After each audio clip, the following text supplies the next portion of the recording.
Bonjour à toutes, on se retrouve dans un nouveau live. J'espère que vous allez bien, ça fait un petit moment que je n'ai pas fait de live. Du coup, je vais attendre que les gens reçoivent la notification parce qu'il y aura peut-être des gens qui vont se connecter en live. Et du coup, voilà, j'aimerais avoir le maximum de personnes qui sont présents, qui se connectent en live. Et on a Tania. Coucou Tania, j'espère que tu vas bien. Je vais juste attendre quelques secondes pour voir s'il y a d'autres personnes qui se connectent pour pouvoir rejoindre le live.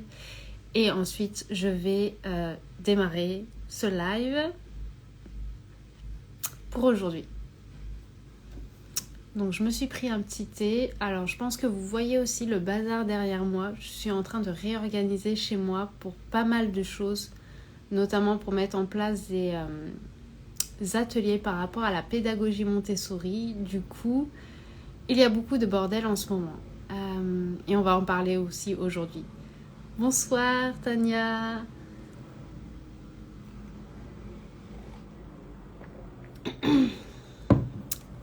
Ok, je pense qu'on va démarrer. Et les gens qui regarderont en replay pourront me mettre un hashtag replay. Comme ça me permettra de voir justement qui a regardé ce live en replay.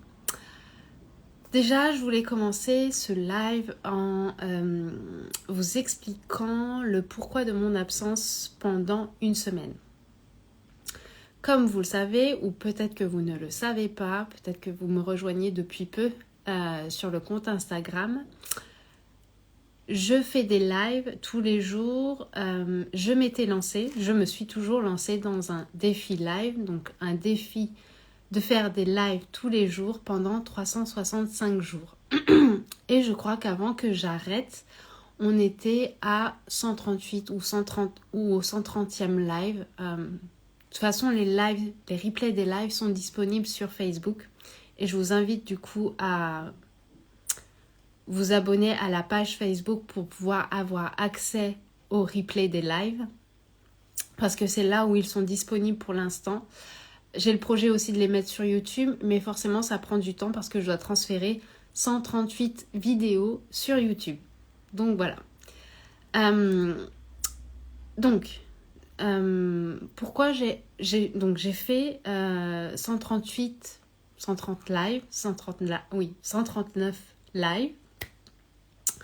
Donc je pense à peu près 4 mois, un peu plus de 4 mois du coup. Et je me suis arrêtée la semaine dernière, je crois que c'était le lundi ou le mardi, je ne sais plus exactement quel jour. Mais je me suis arrêtée. Et j'ai fait une vidéo pour expliquer justement pourquoi j'avais décidé d'arrêter pendant une semaine de faire les lives. J'avais fait une vidéo par rapport à ça.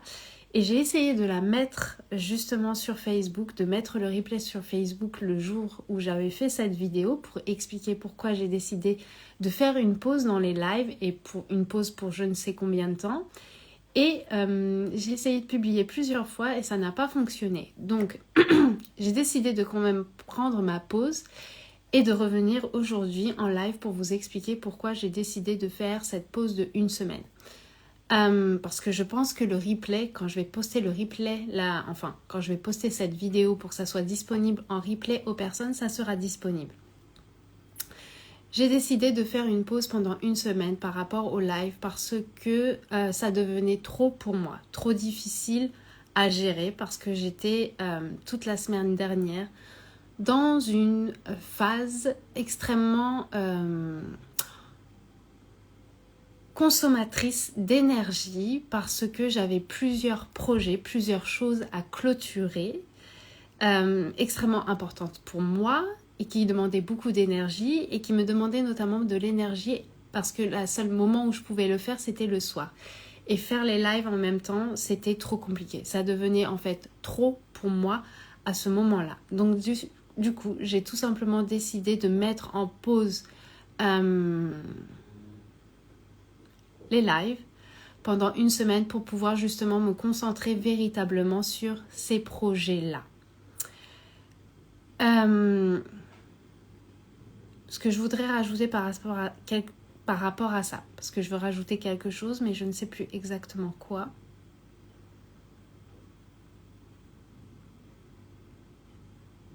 Oui, cette pause et ces projets, il y a beaucoup de choses derrière. Et pour l'instant, je ne souhaite pas vraiment exposer la raison véritable de pourquoi la pause, pourquoi il y a eu ces projets, pourquoi ces projets ont été autant consommateurs d'énergie et ils vont être encore consommateurs d'énergie parce que je souhaite véritablement savoir que ces projets vont se finaliser. Je souhaite pouvoir en discuter avec vous, pouvoir vous les exposer en live justement une fois qu'ils seront finalisés. Pas dans cette phase d'attente où tout est flou, même si au fond de mon cœur, je suis convaincue justement que les choses vont se réaliser. Mais je n'ai pas envie d'ouvrir la porte à des débats et à des discussions tant que je ne suis pas sûre, absolument sûre de la chose. Tout ce qu'il faut savoir par rapport à cette situation, c'est que, et c'est ce que je voulais vous expliquer aussi dans ce live, c'est que je constate dans ma parentalité, dans ma vie et surtout dans ma parentalité, que je suis en train de passer un cap, justement. Que je suis en train de changer ma façon d'aborder la parentalité et ma façon de vivre la parentalité. Parce que, et je vous explique ça maintenant, jusque-là, mon voyage personnel dans ma parentalité et mon voyage notamment aussi dans mes accompagnements et dans les programmes que je propose, c'était justement de permettre aux parents, et notamment aux mamans, permettre aux mamans notamment de ne pas détruire l'essence et la puissance de leur enfant. Parce que quand moi je me suis lancée justement dans la parentalité positive, dans la parentalité bienveillante, et je vais vous expliquer un peu l'histoire parce que je pense que c'est important justement que vous voyez un peu le cheminement, que vous voyez d'où je suis partie et ce qui s'est présenté à moi aux différentes étapes justement de mon évolution. Il y a 5 ans, quand ma fille est née, je suis tombée dans les livres, dans la littérature, dans les vidéos, dans la thématique de la parentalité bienveillante et de la parentalité positive parce que ma fille dormait très très mal. Elle se réveillait beaucoup la nuit, elle avait beaucoup de mal à se rendormir et ça ne se faisait que au sein, que à la tétée. Et pareil pour les siestes, c'était hyper problématique. C'est-à-dire qu'elle ne dormait pas dans un lit, elle ne dormait que en portage. Et dès que je la posais dans le lit, au bout de 5 minutes, même pas, au bout de 10 minutes, elle se réveillait et parfois, et très souvent, le réveil était instantané. À partir du moment où je la posais, elle sentait le truc et elle se réveillait. Pour moi, c'était impossible de la laisser pleurer. Coucou maman preneur du web, j'espère que tu vas bien. Pour moi, à ce moment-là, c'était impossible de la laisser pleurer. C'était impossible de la mettre dans une chambre, de la laisser pleurer, de lui apprendre à s'endormir par elle-même en la laissant pleurer. Et en même temps, pour moi, c'était extrêmement dérangeant. J'avais l'impression que justement, j'avais un enfant, un bébé qui ne rentrait pas dans le moule. Parce que quand je discutais avec les personnes autour de moi, beaucoup de personnes avaient leur enfant qui dormait 3-4 heures par nuit, alors que ma fille, elle, se réveillait toutes les heures, voire toutes les 45 minutes, voire même toutes les demi-heures des fois quand elle avait justement les dents. Mais le temps n'excédait jamais 2-3 heures. Et pour moi, c'était pas normal. Et de ce que je discutais avec les autres, ce n'était pas normal. En même temps, les personnes avec qui j'étais n'étaient pas dans la parentalité bienveillante, n'étaient pas dans la parentalité positive. Les personnes avec qui je discutais n'étaient pas là-dedans. Mais pour autant, ça ne veut pas dire non plus qu'elles laissaient pleurer leur enfant. Donc, face à cette problématique du manque de sommeil, je ne comprenais pas pourquoi c'était comme ça. Pour moi, ma fille ne rentrait pas dans les... À ce moment-là, je n'avais pas la définition de « elle ne rentre pas dans le moule ». Mais pour moi, elle n'était pas normale. Il y avait un souci, il y avait quelque chose et c'était moi qui ratais quelque chose justement dans ma parentalité. Je me disais que c'est moi qui ratais quelque chose, c'est moi qui n'avais pas compris le truc, c'est moi qui faisais mal, il y avait quelque chose. Et du coup, j'ai commencé à me documenter par rapport à ça, à me documenter par rapport au sommeil des enfants. Et c'est là, en fait, où s'est ouvert à moi le panel d'informations par rapport à la parentalité positive et la parentalité bienveillante. Et pour moi, ça a été une évidence. Ça a été une évidence dès le début parce que je sentais en moi que c'était ça, que je devais faire ça, que je devais évoluer comme ça. Et je ne me voyais pas opérer d'une autre façon. Je ne me voyais pas utiliser la punition, je ne me voyais pas utiliser le chantage, je ne me voyais pas utiliser encore moins la violence physique parce que j'ai été un enfant qui a été victime de la violence physique, bien sûr de la violence verbale. À partir du moment où il y a la violence physique, j'ai envie de dire, il y a forcément un peu de violence verbale avec ça. J'ai été un enfant qui a évolué dans ça et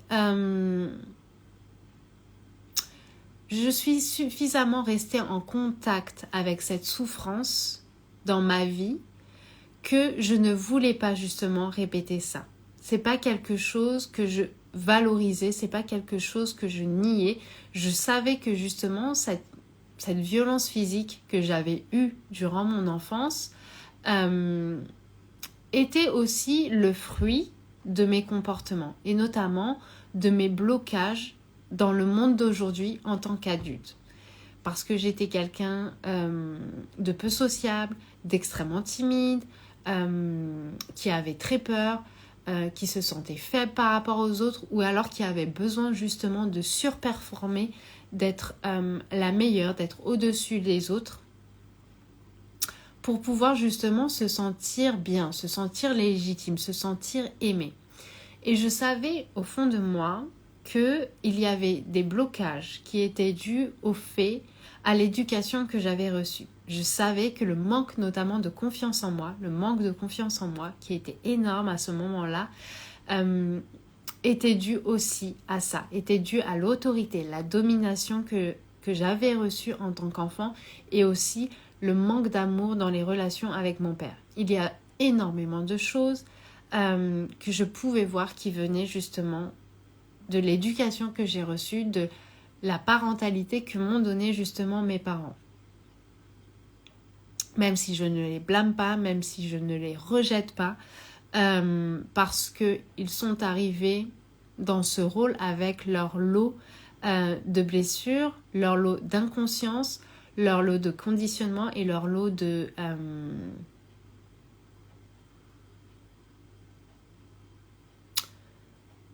préjugés.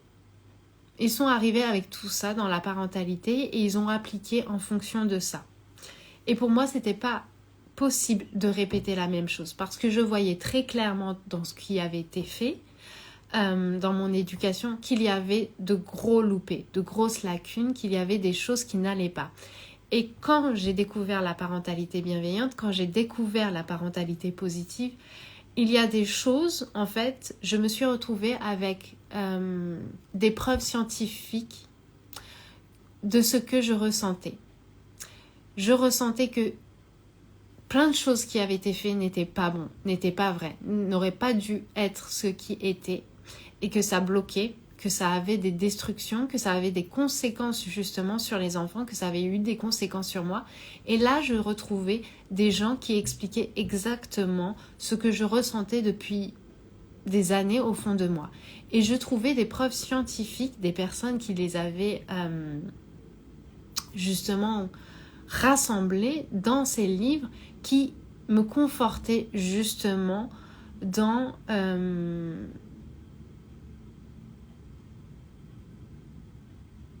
dans cette façon de faire que j'avais envie de faire, mais que je n'osais pas encore faire parce que justement, ce n'était pas la norme. Parce que justement, ça allait à l'encontre de l'éducation que j'ai reçue, ça allait à l'encontre de ce que s'en pensaient justement les personnes de ma famille, ça allait à l'encontre de beaucoup de choses et de beaucoup de personnes de mon entourage. Et je me retrouvais un peu face au mur, face à la critique, au jugement des autres, à faire quelque chose de différent des autres, purement fondé sur ce qui me semblait correct, sur ce qui vibrait avec mon cœur. Et dans la parentalité bienveillante, dans la parentalité positive, dans toute la documentation que j'ai pu lire, je trouvais justement les réponses à mes questions. C'est-à-dire que je trouvais exactement écrit noir sur blanc ce qui résonnait en moi, ce qui était véritablement moi, ce vers quoi j'avais envie d'aller, ce véritablement ce que je sentais être mon but, ce que je sentais être ma façon de faire. Je ne me voyais pas faire autrement, et là je trouvais justement les preuves, je trouvais justement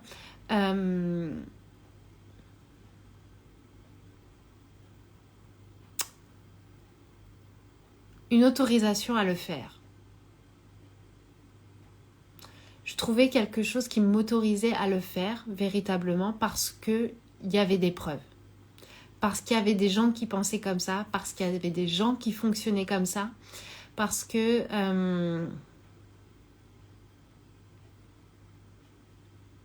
parce qu'il y avait aussi des personnes qui disaient véritablement que c'est pas la façon d'opérer de la plupart des personnes, que c'est pas la façon de faire de la plupart des personnes, et que pourtant la façon de faire autre, les autres façons de faire, celles qu'on connaît, l'éducation, la parentalité traditionnelle que l'on connaît, la plupart d'entre nous, cette parentalité qui est dans l'autorité, qui est dans la domination, qui utilise les violences éducatives et ordinaires, qui utilise les violences physiques et les violences verbales, avait de gros impacts négatifs sur les enfants, sur leur façon d'être, sur l'estime de soi, sur leur confiance, la confiance qu'ils ont en eux et la confiance qu'ils ont en la vie et leur capacité plus tard. Je trouvais toutes les réponses par rapport à ça. Et au fur et à mesure que j'ai creusé et creusé et creusé, je vous épargne toute la chronologie des événements, parce que ça va être parce que c'est long, parce que il s'est passé plein de choses. Pour résumer rapidement, pour que vous compreniez, j'ai creusé par rapport à la parentalité bienveillante et par rapport à la parentalité positive. Je voyais grâce à ça très clairement ce qui était destructeur pour l'enfant, les comportements qui étaient destructeurs pour l'enfant, et les comportements au contraire qui étaient soutenants pour l'enfant, qui étaient soutenants de son développement émotionnel, de sa maturité émotionnelle, soutenant du développement naturel de la confiance qu'il a en lui, de l'estime qu'il a en lui. Et je me suis rendu compte, par contre, très rapidement, que j'étais coincée, que j'étais bloquée, parce que je voyais les comportements que je ne souhaitais pas faire, je voyais clairement ce que je ne voulais pas faire au quotidien, et pourtant, c'est ce que je faisais au quotidien. Pourtant, je me retrouvais à chaque fois à retomber dans des crises d'énervement, de colère, où je criais, ou alors je partais de la maison, où j'étais dans la fuite véritablement de la situation pour pouvoir me calmer. Je me retrouvais toujours face aux bêtises, entre guillemets, de ma fille, aux cris, aux tempêtes émotionnelles de ma fille qui se répétaient, à m'énerver et à utiliser exactement les choses que je ne voulais pas faire, à savoir le chantage, la manipulation, la violence verbale. Alors la violence physique, c'est quelque chose que j'ai évité quand même très très rapidement parce que je pense que de mon histoire, c'était quelque chose qui était absolument impossible de faire pour moi. même si c'est arrivé des dérapages 2 fois, c'était pas quelque chose que je voulais. Et les 2 fois où j'ai dérapé, j'ai très très vite compris. J'ai eu un miroir de moi-même horrible en fait à ce moment-là, et ça m'a tout de suite bien fait comprendre et refroidir par rapport à ça, par rapport à ces façons de faire, parce que c'était impossible pour moi. Impossible de le faire véritablement sur le long terme. C'était impossible d'utiliser véritablement ça comme mécanisme d'éducation, tout simplement. C'est arrivé 2 fois, c'était vraiment des dérapages purement inconscients. Et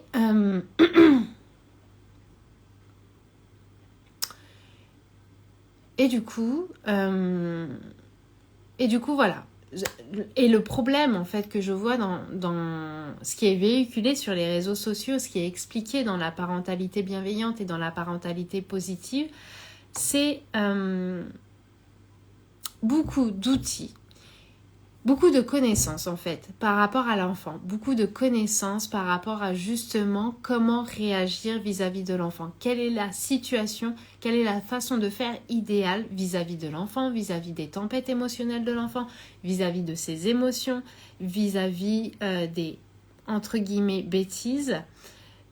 Tout est expliqué, oui, la posture est expliquée, la posture que doit avoir le parent est expliquée. Mais pour arriver à cette posture, pour sortir véritablement de cette pulsion que l'on a en nous, d'être en colère, de s'énerver, d'utiliser des mécanismes qu'on ne veut pas, pour sortir en fait de là et arriver dans cet état où on adopte la posture que l'on veut, il y a un monde en fait. Et même si j'avais les connaissances de la posture à adopter, c'était le faire, arriver jusque-là qui était très compliqué pour moi, et surtout très compliqué de le faire sur le long terme. C'est-à-dire que je pouvais y arriver pendant 1 semaine, 2 semaines. C'était un réel effort chaque jour pour le faire, mais forcément à un moment ça retombait. Forcément à un moment je retombais dans les mécanismes, et le pire c'est que je ne comprenais pas exactement pourquoi. Je ne comprenais pas exactement qu'est-ce qui avait fait que cette tempête émotionnelle, il y a 1 semaine avant, j'aurais pu la gérer. Et cette tempête émotionnelle, là et maintenant, je n'arrive pas à la gérer. Ensuite, c'est à travers l'entrepreneuriat que j'ai commencé à véritablement comprendre du comment faire. C'est à travers mon intérêt pour l'entrepreneuriat, mon intérêt justement par rapport au développement personnel, que j'ai commencé à regarder des vidéos YouTube d'entrepreneurs, de coachs en développement personnel, que j'ai commencé à comprendre justement les émotions, à comprendre ce qui se cache derrière les émotions, à comprendre les pensées, à comprendre aussi que l'on a des blessures, que l'on porte des blessures en nous, et à comprendre en fait l'impact véritablement de notre inconscient sur notre quotidien, sur notre façon de nous comporter, sur notre façon d'aborder la relation avec notre enfant, donc notre parentalité, mais aussi dans la vie en général. Dans la vie en général. Et c'est là où j'ai commencé à amorcer véritablement le changement, parce que j'ai commencé à avoir les clés justement pour changer les choses. Véritablement. J'ai commencé à pouvoir voir exactement là où je devais creuser, gratter pour pouvoir changer véritablement les choses. Et puis, les choses ont avancé et j'ai eu l'opportunité de véritablement m'investir à un autre degré dans ma parentalité en suivant justement les enseignements du docteur Shefali Tsabary. Donc, une coach en parentalité en conscience. Je pense que c'est la fondatrice de la parentalité en conscience aux États-Unis. Je ne sais pas si du coup c'est à partir de là que la parentalité en conscience a rayonné dans le monde français. J'en ai aucune idée pour vous dire. Parce que je n'étais pas dans la sphère de cette femme il y a 10 ans. parce que je pense elle a commencé son travail il y a plus de 10 ans. Je n'étais pas dans son monde-là. C'est seulement, quand ma fille a eu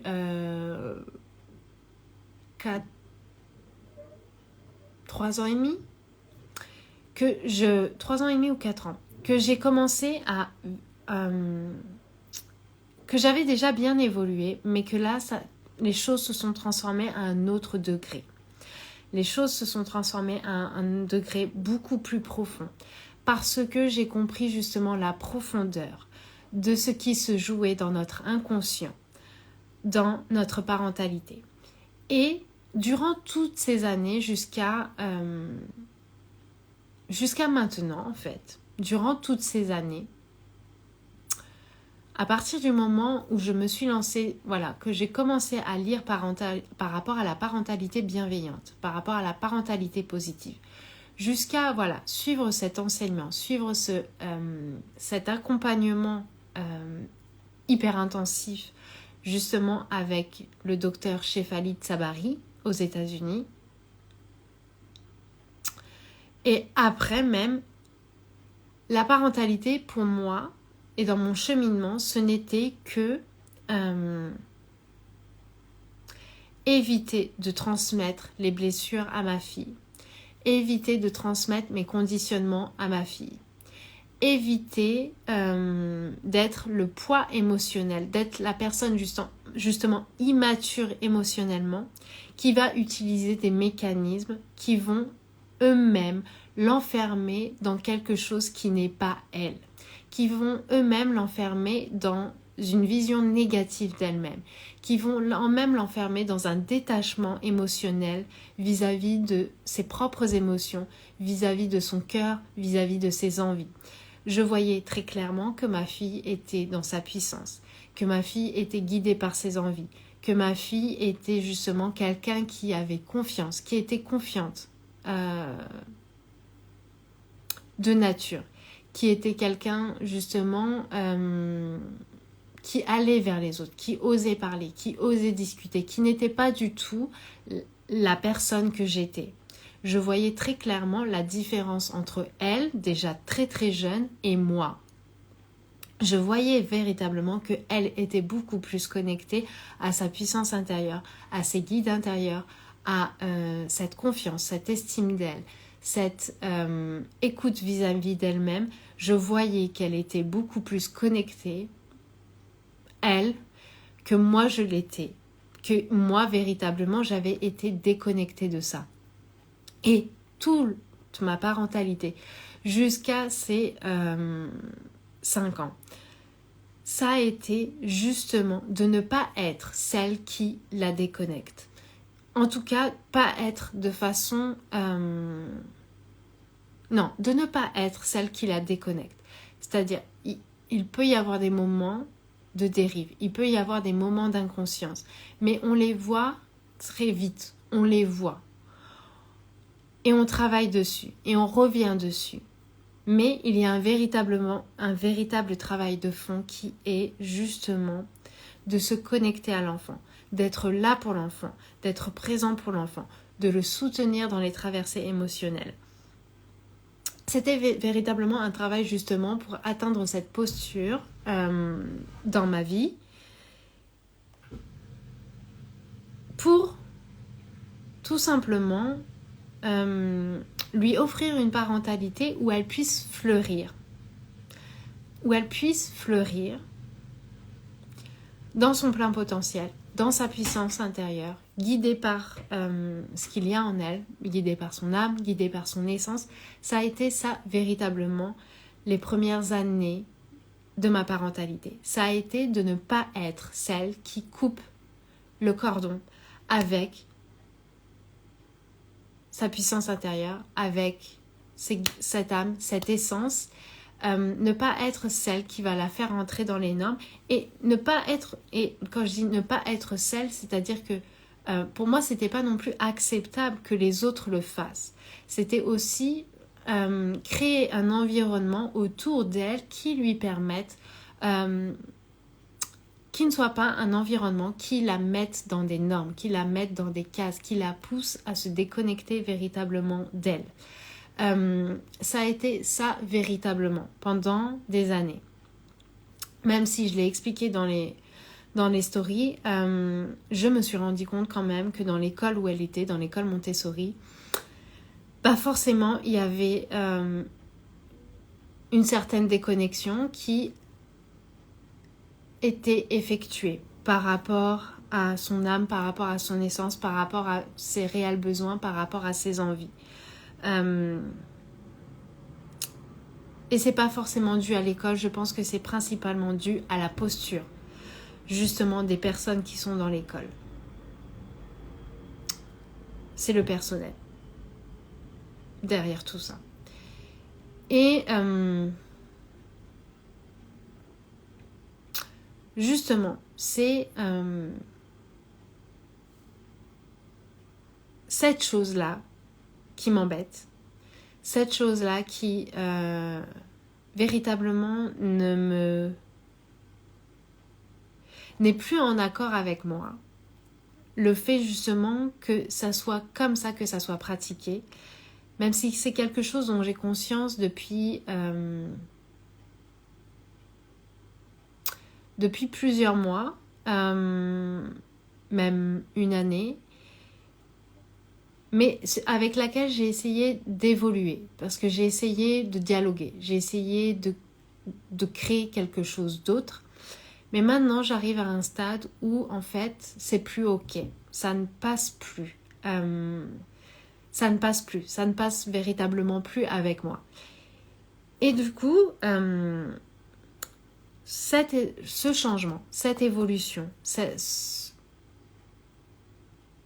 événement a fait que ça m'a poussée par plein de choses à creuser la relation avec ma fille, à l'observer beaucoup plus, à m'investir encore plus dans la relation, à m'intéresser, je vous disais aussi, à la pédagogie Montessori. Même si c'était quelque chose que j'avais envie de faire depuis longtemps, c'est quelque chose que j'avais pas forcément pris le temps de faire parce que je me disais que voilà, justement, l'école était faite pour ça. Et en fait, c'était une erreur. Parce que je pense véritablement que rien ne change la posture du parent. Que justement, la connaissance qu'on ne peut déléguer à des personnes que ce qu'on connaît véritablement. On ne peut déléguer à des personnes que ce qu'on connaît véritablement. Sinon, c'est beaucoup trop flou. Beaucoup trop flou. Donc, je conseillerais à toutes les personnes, justement, qui mettent leurs enfants à l'école, même si c'est une école publique, à s'intéresser justement à la pédagogie, à s'intéresser aux façons d'enseigner à l'enfant, à s'intéresser aux alternatives dans la façon d'enseigner à l'enfant. Surtout si votre enfant, justement, montre qu'il n'est pas en accord avec le système dans lequel il est. Surtout si votre enfant vous fait sentir à travers sa façon d'être qu'il n'est pas en accord véritablement avec les personnes ou le système dans lequel il est. Je vous conseille véritablement de creuser le sujet par vous-même, de vous investir véritablement là-dedans parce que vous pouvez apporter énormément de choses à votre enfant par votre posture de parent. Et je pense que vous pouvez apporter beaucoup plus de choses que l'école ou alors des choses complémentaires, que l'école en elle-même n'est pas suffisante. Et c'est là où je veux en venir. Cette épreuve, ce moment de ma vie, ce changement fait que aujourd'hui, je vois une autre évolution dans ma parentalité. Je vois que maintenant, ma parentalité, elle est vraiment dans la construction, justement, de l'évolution de ma fille. Je vois qu'il y a des choses dont elle a besoin sur cette terre. Je vois qu'il y a des choses véritablement dont elle a besoin sur cette terre. Et que c'est à travers ma posture, c'est à travers ma façon d'interagir que je vais l'aider véritablement à construire ça. C'est plus comme avant où j'étais tout simplement là à soutenir. Que pour moi, c'était vraiment être là en soutenant, lui permettre de fleurir, lui permettre d'évoluer, de se développer par elle-même dans ce plein potentiel. Aujourd'hui, je ne sais pas si c'est l'âge en plus des 5 ans, mais je ne pense pas que ça soit l'âge, parce que de ce que je vois, ça peut être même avant, même à 4 ans. Que véritablement maintenant, ce n'est plus juste une question d'être là en soutien, mais c'est d'être véritablement là pour l'aider à construire les capacités et les compétences dont elle a besoin dans sa vie future, dans sa vie d'adulte future. Et notamment, ce qui concerne la résilience, ce qui concerne la confiance, ce qui concerne justement l'estime de soi. Si jusque-là, elle a évolué par elle-même et que ma principale préoccupation, c'était d'être là, présent et de la soutenir véritablement et de ne pas être un point émotionnel, maintenant, il y a un shift qui s'effectue qui est plus seulement d'être là en soutenance, là à la soutenir, mais là véritablement à l'aider à se construire et à voir clairement là où il y a là où j'ai des actions et une posture spécifique à adopter pour l'aider à se construire.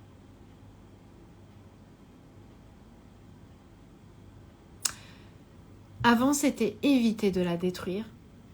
Toutes les 5 premières années, c'était éviter de détruire cette connexion à cette puissance, cette connexion à son essence, cette connexion à son âme, cette confiance qu'elle a déjà en elle, cette estime qu'elle a déjà pour elle, cette connexion à ses envies, c'était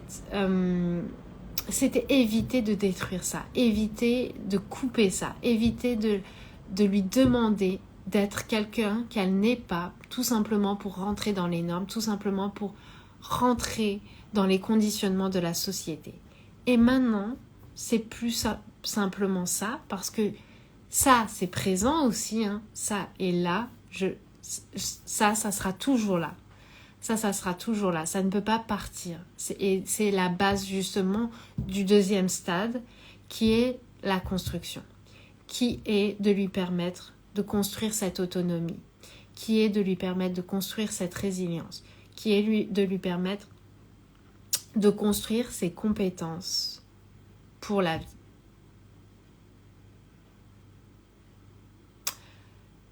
Voilà ce que je voulais vous partager dans ce live aujourd'hui. Donc,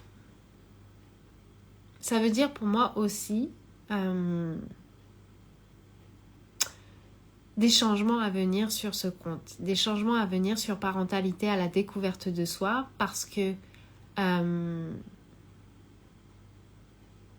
j'ai à cœur justement de vous accompagner au mieux dans votre parentalité pour pouvoir mettre en place la parentalité que vous voulez, pour pouvoir mettre en place une parentalité dans la sérénité, mais aussi pour pouvoir mettre en place une parentalité qui est véritablement au service de votre enfant.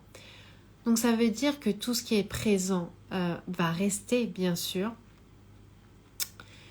que la partie qui est pour moi véritablement de non-destruction de l'enfant va être présente et elle va s'intensifier, elle va grandir, parce que j'ai à cœur de mettre en place d'autres programmes que Just One, qui lui est quand même un programme assez conséquent, qui s'attaque quand même pour moi à la problématique principale, qui est la gestion émotionnelle de ses propres émotions en tant que parent. C'est la base de tout, c'est la base des bases, mais je veux aller plus loin là-dedans.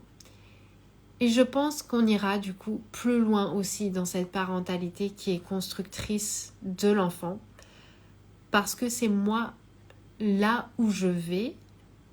Je ne souhaite pas en parler ou faire des programmes là et maintenant par rapport à ça parce que tout simplement, je ne maîtrise pas encore le sujet. J'ai pas encore forcément tout intégré, même si j'ai déjà intégré quelques parties.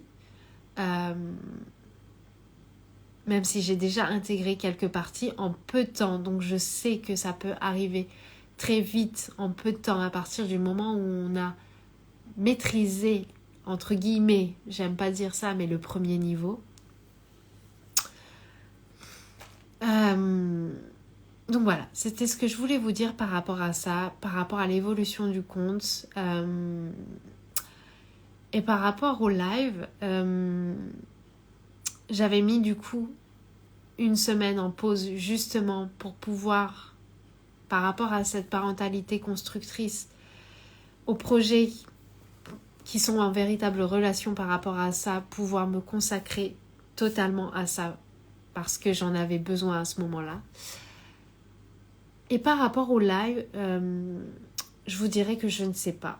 Je ne sais pas pour l'instant dans quel format on va évoluer. Je ne sais pas si je vais continuer les lives tous les jours ou si je vais les faire comme ça de temps en temps quand j'en ressens le besoin. Je ne sais pas encore. Voilà. Donc je vous tiendrai au courant de toute façon par rapport à ça. C'est sûr que les lives continueront. C'est sûr que c'est un format qui, pour moi, est hyper important pour vous transmettre en fait toutes les informations que j'ai à vous transmettre par rapport à votre parentalité. Mais je ne sais pas exactement dans quel format ça sera, si c'est tous les jours ou pas tous les jours. Et j'ai envie de dire, ça a peu d'importance. Ça a véritablement peu d'importance. L'important, c'est que vous puissiez trouver les informations dont vous avez besoin. Voilà ce que je voulais vous dire aujourd'hui par rapport à ce live.